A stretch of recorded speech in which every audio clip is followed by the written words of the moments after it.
de La Paz, Honduras, Centroamérica. Impactos de la crisis del COVID-19 en la población indígena lenca como defensores y defensoras de derechos humanos. Hemos visto agudizado el desempleo, la crisis económica. La mayoría de la población se ha declarado en calamidad doméstica, crisis psicológica, alta mortalidad por el abandono gubernamental en el sistema de salud colapsado, y asistencia social pues no existe.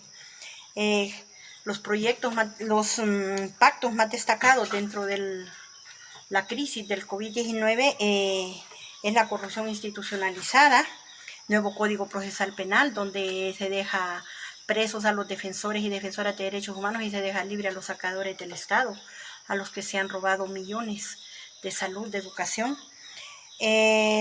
La desaparición forzada de líderes comunitarios, ejemplo, los del pueblo garífuna.